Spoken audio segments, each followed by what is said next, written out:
Resolvendo o problema de sedimentação. Questão 9. Olá, somos Camila E Tatiane.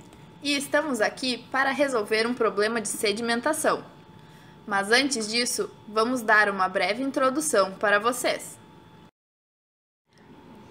A sedimentação é uma operação unitária para separar sólidos de meios líquidos com diferentes densidades, por intermédio da gravidade. O processo é de baixo custo e facilidade de operação, utilizado na indústria de forma contínua, como em indústrias têxteis, farmacêuticas, alimentícia e tratamento de água e resíduos. A sedimentação é diferente da decantação. A primeira separa sólidos de fluidos e a segunda separa fases, podendo ser líquidos de líquidos ou sólidos de líquidos. A filtração e a sedimentação são muito parecidas. A diferença é quase vetorial. Na sedimentação, as partículas se movem pelo fluido, enquanto na filtração, a fase líquida se desloca em meio às partículas. O sedimentador é o equipamento utilizado na sedimentação. Trata-se de um grande tanque com alimentação superior e saídas inferior e lateral. Na parte de cima entra a suspensão diluída. E embaixo encontra-se a lama com maior concentração de sólidos. Nas bordas do sedimentador sai o líquido clarificado. O cálculo da altura do sedimentador é dado pela soma de 3 parcelas. H1, a altura do líquido clarificado. H2 é a região de espessamento. E H3, a suspensão concentrada. A soma das 3 alturas é igual à altura do sedimentador. Para estimar parâmetros importantes de um sedimentador, pode ser feito o teste de proveta. No teste de proveta, uma solução homogeneizada é levada a uma proveta, é agitada e deixada decantar. Podem ocorrer até 3 interfaces, e o acompanhamento até a total decantação dos sólidos resultará em uma velocidade de decantação. Acompanhando a sedimentação no teste de proveta, pode-se observar a movimentação do sólido, criando 5 etapas bem definidas. Na etapa 1, a suspensão encontra-se com a concentração inicial de sólidos C0 e a altura da interface inicial C0. Na etapa 2, começam a surgir zonas de diferentes concentrações e as primeiras partículas grosseiras começam a se depositar no fundo. Na etapa 3, a zona B começa a diminuir de tamanho, as zonas A e D aumentam. Na etapa 4, as zonas B e C desaparecem, é o ponto crítico. Na etapa 5, a zona A continuou aumentando e a zona D diminuindo, até sua concentração máxima. A interface AD atinge seu valor final ZF. O problema a ser resolvido é: uma equipe de funcionários deseja reativar um sedimentador circular desativado para concentrar uma suspensão de carbonato de cálcio de 150 gramas por litro a 350 gramas por litro. O sedimentador possui as seguintes características: diâmetro de 6,1 metros e altura de 2 metros. Qual a vazão máxima que o mesmo poderá operar?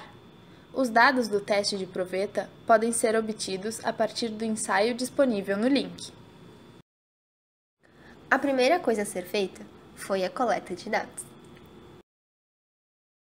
O vídeo do problema, feito em time-lapse, foi pausado em 11 momentos diferentes, para que pudéssemos verificar as alturas e os tempos. Aqui estão 2 imagens para demonstração de como os dados foram obtidos. Nessa tabela, encontram-se os pontos observados no teste de proveta. A primeira altura medida é a altura inicial de sedimentação, Z0. Com esses dados, foi possível construir o gráfico a seguir, que inclui o ajuste exponencial. O R² garante o uso das relações de Biscaia-Júnior, pois mostra bom ajuste dos pontos experimentais a uma curva exponencial. Isso pode ser observado, pois quanto mais próximo de 1 for o R², melhor o modelo se ajusta à amostra. O R² encontrado foi 0,9691.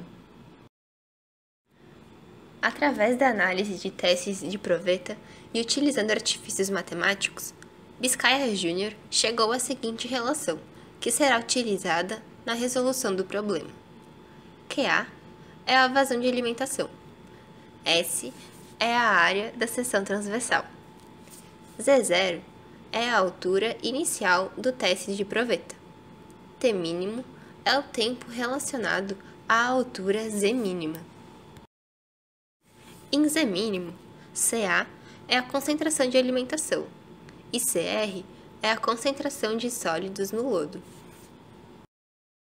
Os dados obtidos no problema são a concentração de alimentação igual a 150 gramas por litro, a concentração final do sedimentado igual a 350 gramas por litro e o diâmetro do sedimentador igual a 6,1 metros.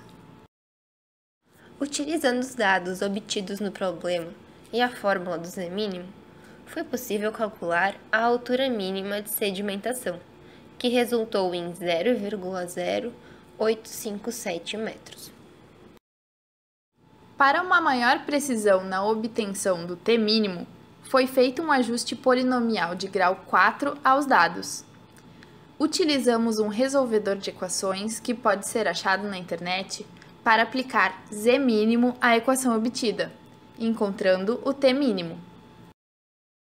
Agora, temos todos os dados necessários para o cálculo da vazão, que é feito através da equação a seguir. O valor encontrado para a vazão foi igual a 0,9145 metros cúbicos por minuto. Mas o que esses números significam? Para analisar melhor isso, vamos transformar para uma grandeza comparável. Imagine uma piscina olímpica. Ela possui 2.500 metros cúbicos. O nosso sedimentador trabalha com aproximadamente metade desse valor por dia, ou seja, daria para encher uma piscina a cada 2 dias. Um sedimentador comercial com dimensões aproximadas com as do problema opera com mais ou menos 1/3 dessa vazão. Parece que o nosso sedimentador é melhor, hein? Obrigada por assistir até aqui! Tu encontra outras questões resolvidas nesse canal.